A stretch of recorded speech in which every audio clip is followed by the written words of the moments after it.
सबैजनालाई जोरदार ताली सहित यो ऐतिहासिक कार्यक्रममा सम्माननीय प्रधानमन्त्रीज्यूलाई हार्दिक स्वागत गरौं। जोरदार ताली सहित कोशी प्रदेश लगानी सम्मेलन 2025 मा सम्माननीयज्यूलाई स्वागत गर्न पाउँदा हामी सबैजना हार्दिक हर्षित भएका छौं।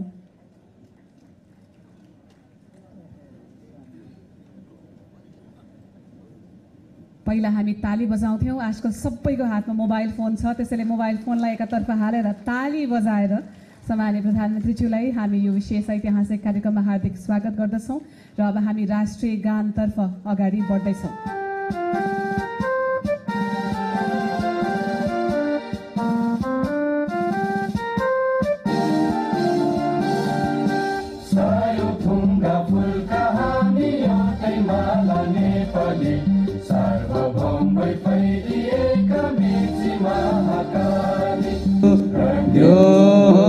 शान्तिरन्तरिक्षगुं शान्तिः पृथिवी शान्तिरापः शान्तिरोषधयः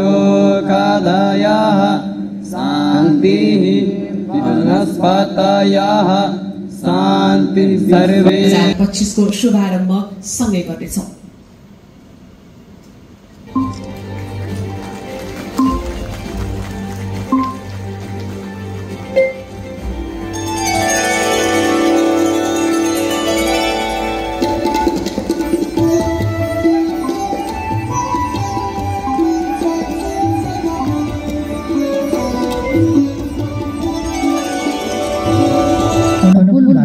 यस हिसाबले पनि र साथीहरूले ढुक्कले लगानी गर्न सक्नुहुन्छ। लगानीकर्ताले विदेशबाट आउनुभएका साथीहरूलाई पनि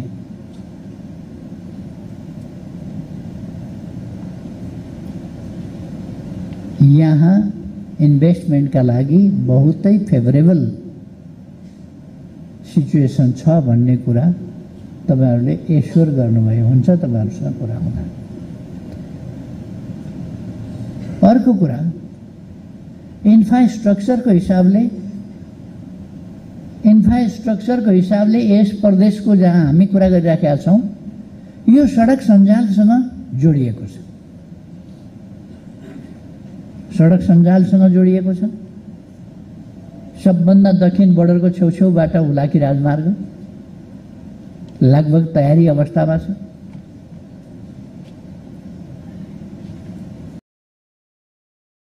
अब भने ग्रीन यूरिया मैन्युफैक्चरिंग फैसिलिटी यस प्रोजेक्ट सुनसरी र उदयपुरमा सञ्चालन हुँदैछ र लगानीकर्ताको रूपमा ग्रीन हाइग्रेन प्राइवेट लिमिटेड का गलब बहादुर ढुङ्गाना ज्यूलाई म एमओयू साइनिङ सेरेमनीमा उपस्थित भइदिनका लागि अनुरोध गर्न चाहन्छु। ग्रीन यूरिया मैन्युफैक्चरिंग फैसिलिटी यो प्रोजेक्ट 26 अर्ब रुपैयाँ सहित उहाँ चाहिँ कोशी प्रदेशमा को पनि दुईटा जिल्लामा उहाँले चाहिँ लगानी गर्दै हुनुहुन्छ। 26 अर्ब रुपैयाँ सुनसरी र उदयपुर। अलि जोरदार ताली बजाइदिनुस् कृपया। पछिसम्मका साथीहरूले जो पछिल्लो रोमा बस्नु भएको छ उहाँसम्म ताली बज्नु पर्यो। यो आवाज सुन्ने छैन जस्तो छ। पछिल्लो रोमा हो, पछाडिको रोमा। अगाडिकाले त बजाइ हुनुहुन्छ, हेर्नुहोस् न कति बजाएको। पछाडिकाले पनि अलिकति बजाइदिनु पर्यो। प्रिय कोशीवासी आदरणीय आमा बुबा दाजुभाइ तथा दिदीबहिनीहरू, यो एउटा प्राइडको विषय पनि हो, एउटा गौरवको विषय पनि हो। Thank you so much Galab Bahadur Dhungana ज्यू। 26 अरब लगानी सहित हामीमा आज उपस्थित हुनुहुन्छ। कोशी प्रोभिन्स इन्भेस्टमेन्ट समिट 2025 को यो एमओयू साइनिङ सेरेमनीमा मायाको चिनो हाम्रा माननीय मुख्यमन्त्रीज्यूको हातबाट हामीले वितरण गरिसक्यौं। अनि यसै क्रममा हाइड्रोजन लगायत कैयौं रिन्युअल ऊर्जाहरू र नेपालमा कसरी हामी ऊर्जा इन्डिपेन्डेन्स विभिन्न सम्पन्नता लिएर आउने भन्ने कुराबाट म हेर्दै जाँदाखेरि मैले विराट सिंह थापा जो चाहिँ यिनै हुनुहुन्छ उसको मैले धेरै कुरा सुनिरहेको थिएँ। अनि ऊ चाहिँ मेरो लागि पनि एउटा प्रोत्साहनको एउटा कारण हो। ऊ चाहिँ एउटा असल युवक, एउटा भिजनरी युवक जसले चाहिँ धेरै कुरा चर्चा परिचर्चामा ल्याएको हुँदाखेरि मैले उसले चाहिँ खालि अब चर्चा परिचर्चा मात्रै भयो यसलाई कार्यान्वयनमा जाउँ भनेर झन्डै 1.5 वर्ष अगाडि हामीले यहाँ त्यो सिलसिला सुरु गऱ्यौँ त्यो ऊर्जाको। अब अहिले त्यसको नै यो डिपिआर स्टेजमा म छु, त्यही अहिले MOU भएको। त्यसले चाहिँ के गर्छ भने अब यसले चाहिँ हामीले राम्ररी यो अध्ययन गऱ्यौँ भने यसले अघि त्यहाँ 24-26 खरब भनेको थिएँ, 24-26 खरब होइन, यो उद्योग चाहिँ हुनसक्छ 500 खरब भन्दा ठुलो हुन्छ। हामीसँग हजारौँ मेगावाट बिजुली हुन्छ, हामीसँग हाइड्रोजन उत्पादन हुन्छ, अमोनिया हुन्छ, हामीसँग यहाँ औद्योगिकरणका धेरै उद्योगहरू, सिमेन्ट कारखाना, अरू कारखाना हुन्छन् र ती सबै उद्योगले गरेको प्रदूषणलाई पनि नियन्त्रणमा ल्याएर हामी राष्ट्रलाई स्वावलम्बन बनाउने हामी फर्टिलाइजर प्लान्ट्सहरू राख्न सक्छौँ र त्यो एउटा र सबैमा नेट जिरो कार्बन इमिसनको रूपमा हामी अगाडि बढ्न सक्छौँ। त्यसको नि अहिले मैले यो सबै सर्वे र अध्ययन गर्नको लागि यहाँ आएको हो र आज मुख्यमन्त्रीज्यूले जुन चाहिँ उत्यो गर्दै प्रोत्साहन दिनुभएको छ, उहाँ हाम्रो पूर्व मुख्यमन्त्रीज्यूलाई पनि म केही श्रेय दिन चाहन्छु। उहाँको पालोमा मैले दर्ता गरेको थिएँ, अहिले मुख्यमन्त्रीज्यूले चाहिँ त्यसलाई फास्ट एक्सनमा आश्वासनसहित अगाडि राखिदिनु भयो र यसरी एउटा सर्वदलीय र सबै नेपाली पोलिटिकल पार्टिजहरूको एकता र युनिफाइड प्रतिबद्धता जुन मैले पाएको छु, मेरो लागि त्यो नै सबैभन्दा ठुलो चिज हो। एउटा कुरा चाहिँ अहिलेको व्यवस्था म यहाँहरूलाई बताऊँ, जनरली अहिले चाहिँ सार्वजनिक साझेदारीको चाहिँ ऐनले दिएको चाहिँ व्यवस्था भनेको 6 अरबको चाहिँ क्यापिङ छ। 6 अरबभन्दा चाहिँ माथिको चाहिँ आयोजना भयो भने त्यहाँनिर चाहिँ लगानी बोर्डको चाहिँ स्वीकृति चाहिने खालको व्यवस्था छ। यसमा तपाईहरूसँग भएका आयोजनाहरू, प्रदेश सरकारको कार्यक्षेत्रभित्र भएको चाहिँ आयोजनाहरू जति पनि छन् कामहरू छन्, स्वाभाविक ढङ्गले प्रदेश सरकारको अधिकारको क्षेत्रभित्र हो, त्यसमा चाहिँ प्रदेश सरकारले नै काम अगाडि बढाउने हो। त्यसमा तर त्योभन्दा चाहिँ माथिको चाहिँ एउटा सिलिङभन्दा माथि भएको अवस्थामा चाहिँ लगानी बोर्डले स्वीकृति दियोस् भन्ने खालको चाहिँ त्यहाँनिर देखिएको छ। यसमा त्यो सिलिङको सन्दर्भमा पछाडि छलफल गर्दै जाउँला, तर अहिले चाहिँ कहाँनिर सहजीकरण गर्नुपर्छ त्यसमा लगानी बोर्ड तयार छ। यो कुरा चाहिँ म चाहिँ यहाँहरूको बिचमा राख्न चाहन्छु। अर्को विषय चाहिँ भनेको चाहिँ FDI को हिसाबले वैदेशिक लगानीले ल्याउने कुराको निम्ति चाहिँ स्वाभाविक ढङ्गले चाहिँ संविधानले नै तपाईँको त्यसमा चाहिँ तपाईँको अन्तर्राष्ट्रिय चाहिँ तपाईँको चाहिँ सहयोग ल्याउँदाखेरि त्यसलाई चाहिँ तपाईँको चाहिँ फेडरल गभर्मेन्टको चाहिँ स्वीकृति चाहिने व्यवस्था त्यहाँनिर छ। त्यसको निम्ति यहाँहरूलाई म अनुरोध गर्न चाहन्छु, चाहे त्यो 6 अरबभन्दा कम होस् वा बढीको होस्, FDI ल्याउने कुराको निम्ति चाहिँ कहाँनिर सहजीकरण चाहिन्छ, त्यसको निम्ति चाहिँ लगानी बोर्डले के गर्नुपर्ने हो, यहाँहरूको बिचमा चाहिँ हामी अन्तर्क्रिया गरौँ, छलफल गरौँ, विशिष्ट कार्यविधिहरू लिएर आउँ, कसरी अगाडि जान सकिन्छ त्यसको बारेमा पनि हामी छलफल गर्न चाहिन्छ। म काठमाडौँ विश्वविद्यालयको इन्जिनियरिङको उसमा गएँ, अनि त्यहाँ डाक्टर विराज थापाले र VC भोला थापाले हामीलाई देखाउनु भयो। म तत्कालीन मुख्यमन्त्रीको हिसाबले जाँदा त्यो ग्रिन हाइड्रोजन प्रोजेक्ट चाहिँ काठमाडौँ युनिभर्सिटीले प्र्याक्टिस गरिसकेको, अनि त्यो प्र्याक्टिस गरेर त्यसमा चाहिँ के भन्छ तपाईँलाई चाहिँ उनीहरूले आफूलाई के भन्छ अब सक्छौँ भन्ने अवस्थामा पुगिसकेपछि भारतीय राजदूत त्यहाँ आउनुभयो। भारतीय राजदूत त्यो हेर्नुभयो, तत्काल रुड्कीमा स्थापना गरेर त्यो चालु भयो।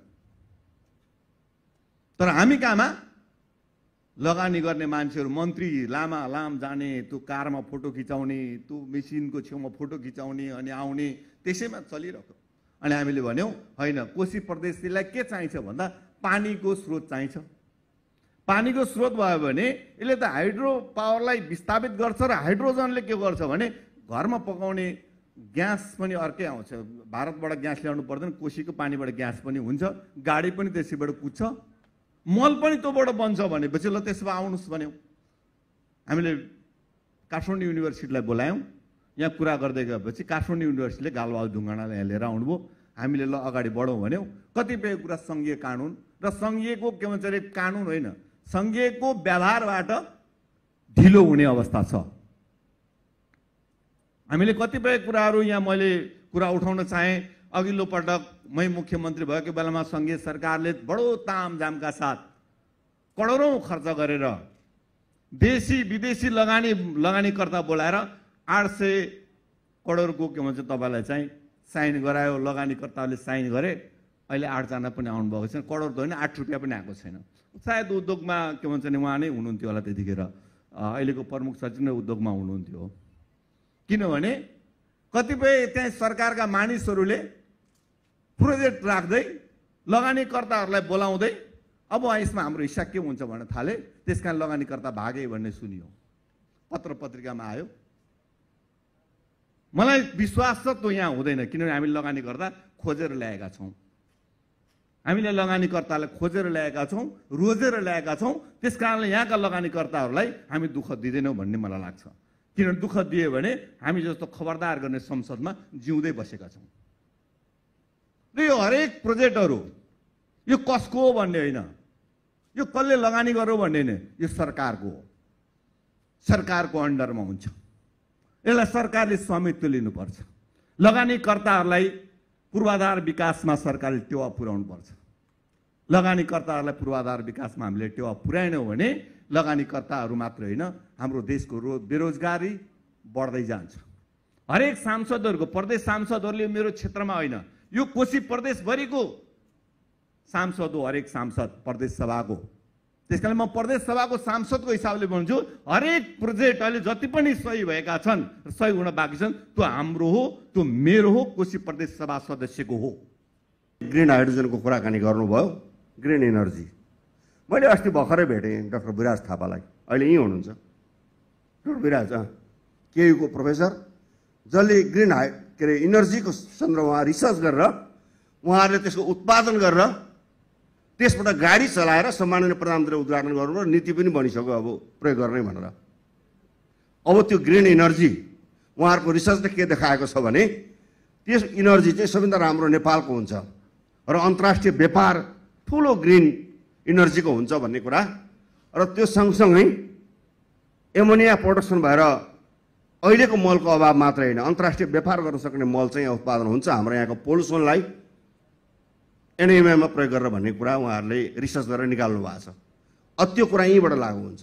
उहाँहरूले रिसर्च प्रारम्भ, अब यहाँको डिपिआर बनाउने काम उहाँहरू सक्नुहुन्छ 1-2 वर्षमा, हामी यो काम सुरु गर्छौँ र हामी आउँदो 1 वर्षभित्र ग्रिन इनर्जीको प्रयोग गरेर कमसेकम हामी सबै सवारी साधन चलाउन सकेनौँ भने पनि यो प्रदेशमा केही टुरिज्म सर्भिसका लागि बसहरू चलाउने गरी नीतिगत तयारी र त्यसको स्थापना यो वर्षभित्र, अर्को वर्षभित्र गर्ने गरी हामी तयारी गर्छौँ। म डाक्टर साहबलाई ढुक्क पार्न चाहन्छु, तपाईँ उठेर ताली मारिदिनुहोस्। डाक्टर गालाबले पनि यो कुरालाई अगाडि बढाइदिनुहोस्, यो काम हामी गर्छौँ। मैले प्रधानमन्त्रीसित पनि यो कुरा गरिसकेका छु। अब हामी हाम्रा केही टुरिस्ट डेस्टिनेसनमा हाइड्रोजनबाट होइन चल्ने गाडीहरू कमसेकम 2-4 बनाएर पिपिपी मोडलमा ती गाडी सञ्चालन गरेर हामी एउटा नयाँ सन्देश पुरा गर्न चाहन्छौँ। ग्रिन इनर्जी भनेको चाहिँ हाम्रो वातावरण सुरक्षा, यी सबै कुराको लागि उपयुक्त हुन्छ र अन्तर्राष्ट्रिय ट्रेड पनि गर्न सक्छ र अन्तर्राष्ट्रिय ट्रेड घाटालाई पनि हामी घटाउँछौँ भन्ने कुराको प्रतिबद्धता पनि एक कोशी प्रदेशको लगानी सम्मेलनले गर्नेछ।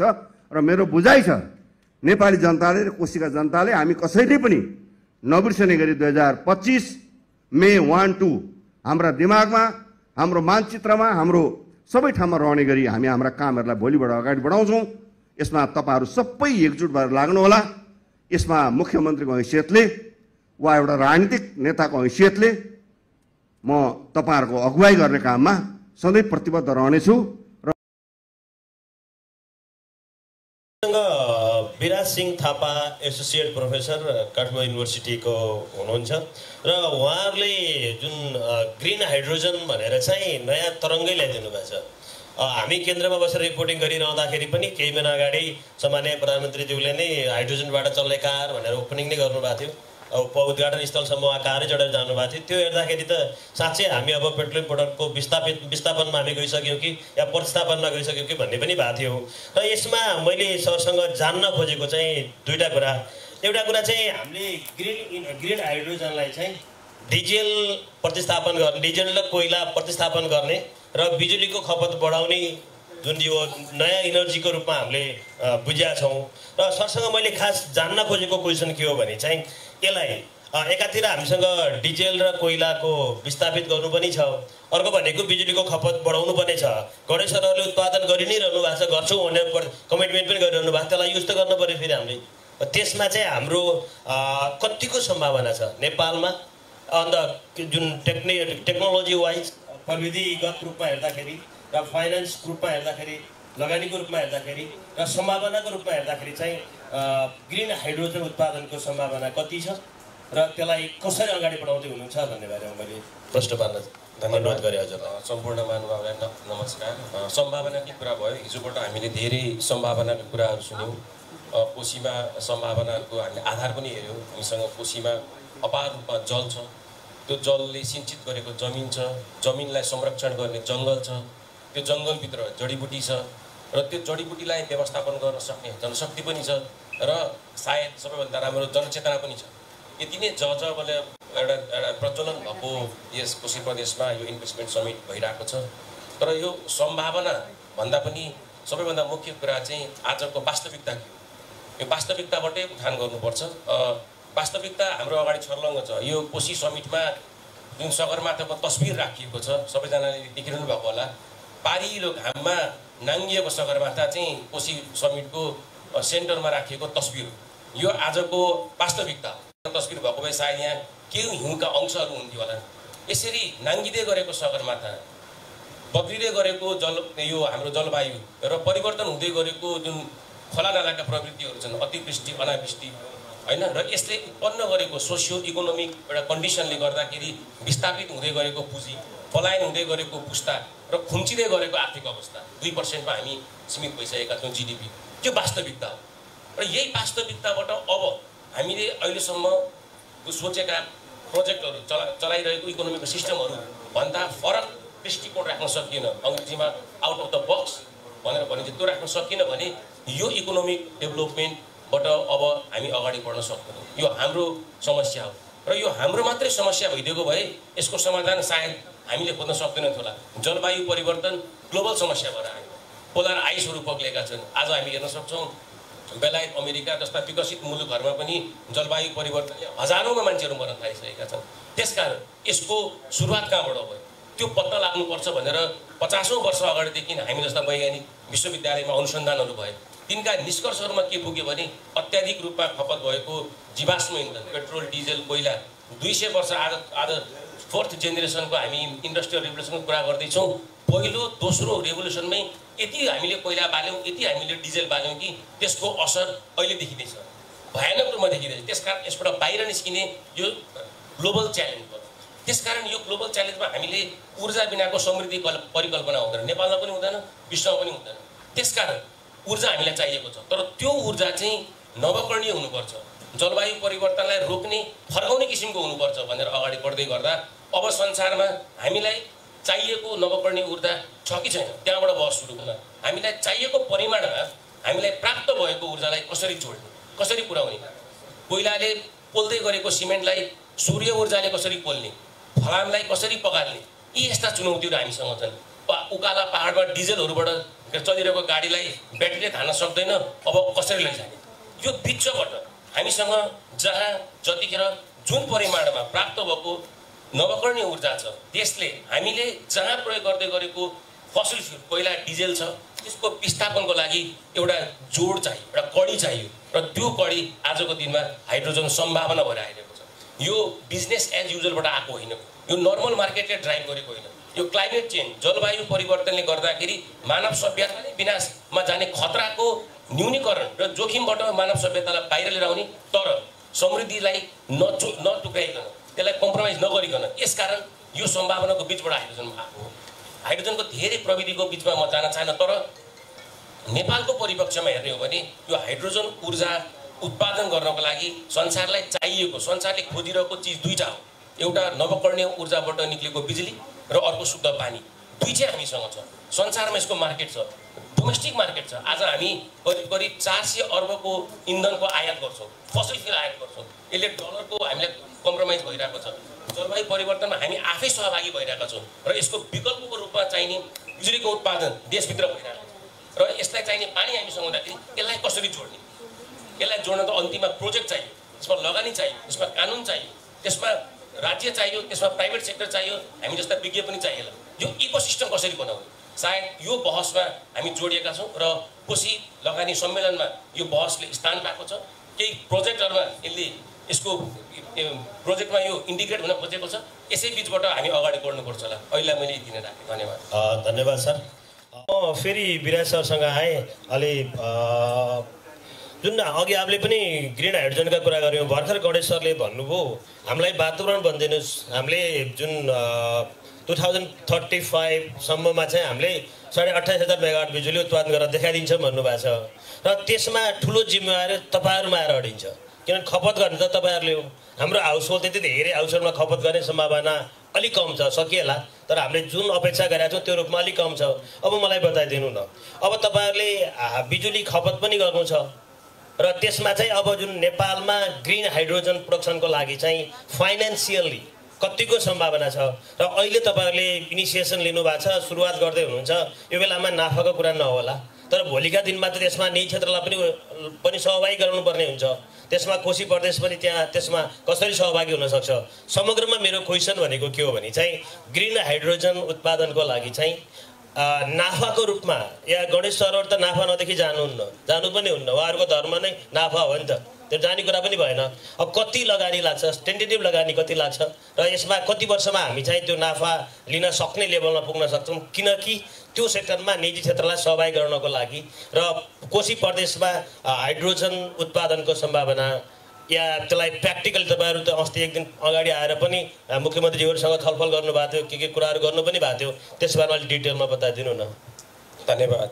कुनै पनि व्यवसाय पहिला त्यसको मार्केटबाट सुरु हुन्छ, मार्केट नभइकन लगानी आउँदैन र त्यो मार्केट कुन प्यारामिटरले क्रिएट गर्छ त्यो प्यारामिटरलाई सेन्सिटाइज गर्नुपर्छ। हुन त म विज्ञानको विद्यार्थी भए पनि अब यो अहिलेको हामीले ऊर्जाको सेक्टरमा, नेपालको समग्र ऊर्जाको सेक्टरमा हेर्दाखेरि प्रचुर मात्रामा जलाधार र त्यसको बिजुली निक्लिने सोलरको त्यत्तिकै भए पनि हामीले अहिले नेपालको समग्र परिवेशमा ऊर्जाको मार्गचित्र हेर्ने हो भने, अवस्था हेर्ने हो भने आजको दिनमा हामीले इन्टरनल कन्जम्सनमा हाइड्रो पावरको सेयर 5%मा लिमिट भएको छ।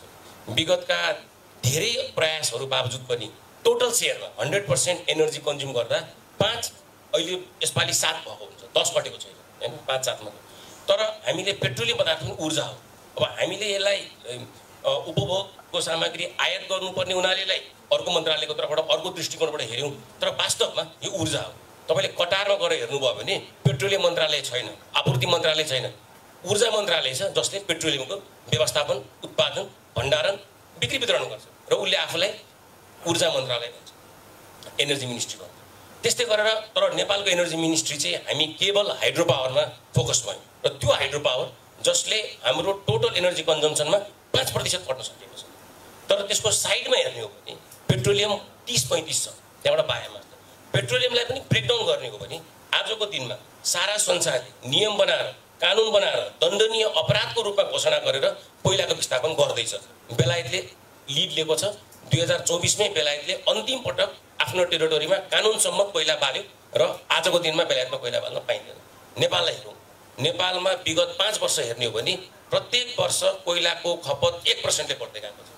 19मा 7, 20मा 8 हुँदै अहिले मेरो विचारमा 10% भइसक्यो। भनेको मतलब हाइड्रो पावर भन्दा कोइलाबाट प्राप्त हुने ऊर्जा दोब्बर छ नेपालमा। त्यो सबै कोइला आयातित हो। तर त्यो कोइला फेरि यसको एउटा विशेष के हुन्छ भने कोइलाको ऊर्जा बाल्दाखेरि पेट्रोलियमको जस्तो कार्बन डाइअक्साइड निस्किँदैन, यसबाट अर्को एउटा पदार्थ निक्लिन्छ जसलाई हामी ब्ल्याक कार्बन भन्छौँ।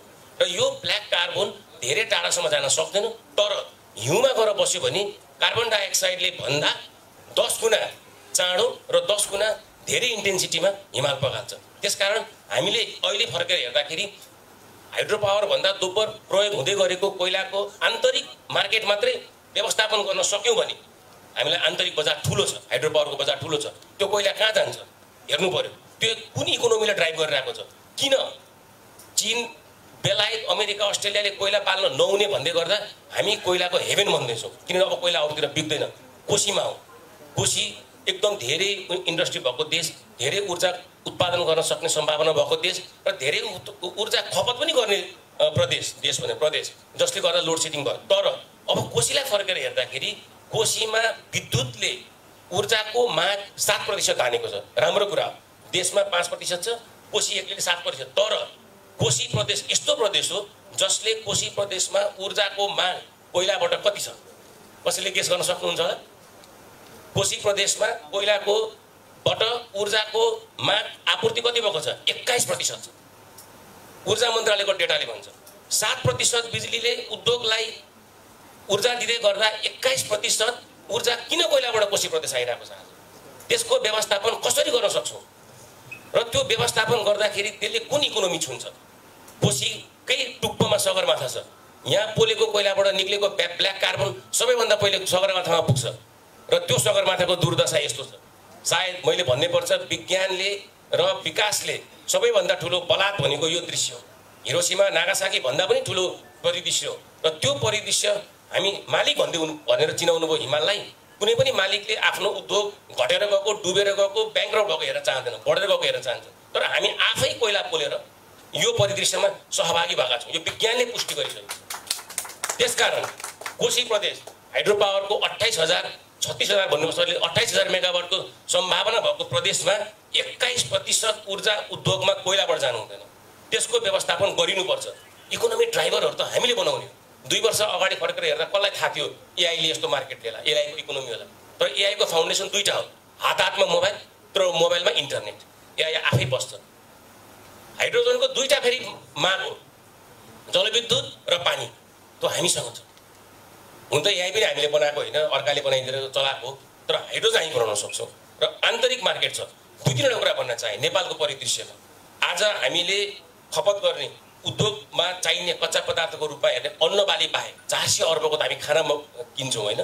त्यसलाई चाहिने मल हामीसँग छैन होइन? त्यसलाई चाहिने सिँचाइ हामीसँग छैन, अर्को कुरा। तर उद्योगलाई हेरौँ, किनभने विद्युत उद्योगमा फरक हुन्छ। आज नेपालले 180 अर्बको फलाम आयात गर्दैछ यो आर्थिक वर्षमा। यो लक्ष्य भन्ने कि त्यसलाई अब के भन्ने? 180 वर्षको फलाम आयात गर्दै गर्दा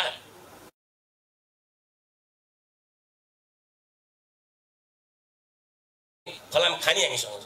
फलाम खानीहरू हामीसँग हाँस्ने र 180 अर्बको फलाम हामी किनेर लिएर आउने, जलविद्युतको मार्केट अर्को देशमा खोज्ने, कोइला आफ्नो देशमा खोल्ने। यो इकोनोमी सिस्टमबाट, यो इन्भाइरोमेन्टबाट हामी बाहिर कसरी निस्किने? सरकारले के गर्ने, प्राइभेट सेक्टरले के गर्ने, यी यस्ता बहसमा यो कुरालाई कसरी समेट्ने र यसबाट नीति कानुन बन्दै लगानीको वातावरण कसरी सिर्जना गर्ने निर्भर छौँ। हामीले करिब 100 अर्बको कोइला सिमेन्टीमा हामी प्रयोग गर्दछौँ र यदि बेलायतले सिमेन्टी उत्पादन कोइलाबाट गर्दैन, फलामको प्रशोधन कोइलाबाट गर्दैन भने हामी मात्रैले गर्नुपर्ने के आवश्यकता छ? ती प्रविधिहरू हामी कसरी सिक्ने र हामी पूर्ण गरौँ, कोशी प्रदेशमा पूर्ण गरौँ। हामी नयाँ जुन उत्पादन भए परेन, अहिले हाइड्रोजनलाई केही समय लाग्ला। उद्योगीकरण अब इलेक्ट्रिफिकेसनबाट हुन्छ।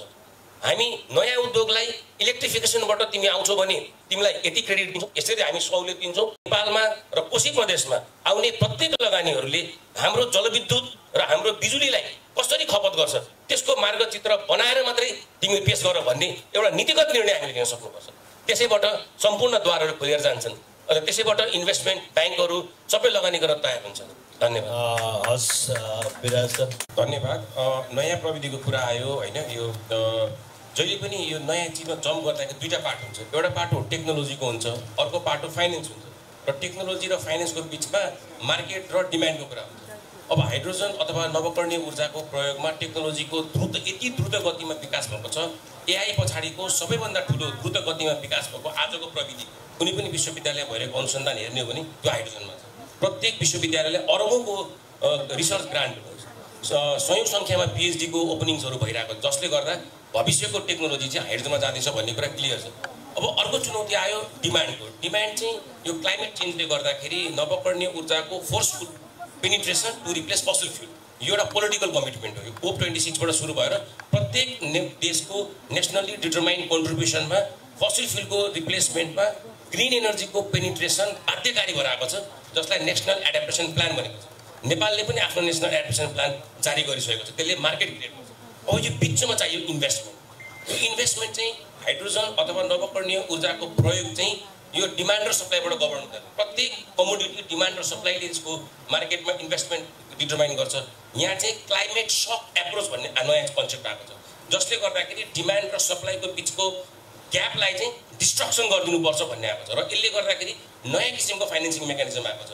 हामीले त्यो कुरा बुझ्न जरुरी छ। नेपालले हामी संसारको एउटा मात्र देश होला सायद, दुईटा देश छैन होला जसले 100% ग्रिडमा भएको इलेक्ट्रिसिटी चाहिँ रिन्युअल भएको हामी मात्रै हो। नर्वे 96% छ, हामी 100% मा छौँ। त्यस कारणले गर्दाखेरि अब हामीले फाइनेन्सिङ मेकानिजम हेर्दाखेरि नयाँ फाइनेन्सिङ इन्स्ट्रुमेन्ट तयार भइसकेको छ जसमा पेट्रोलियम उत्पादकर्ताहरूले पेट्रोलियम प्रयोगकर्ताहरूले आफूले जेनेरेट गरेको इन्कमको 5 देखि 7% फोर्सफुल्ली ग्रिन इन्भेस्टमेन्टमा हाल्नै पर्छ। तर त्यो तान्नको लागि हामी कति तयार छौँ? त्यसको तीनटा क्याटेगोरीबाट आउँछ। एउटा क्लाइमेट फन्डबाट आउँछ, अर्को इम्प्याक्ट फन्डबाट आउँछ, अर्को चाहिँ एडाप्टेसन फन्डबाट आउँछ।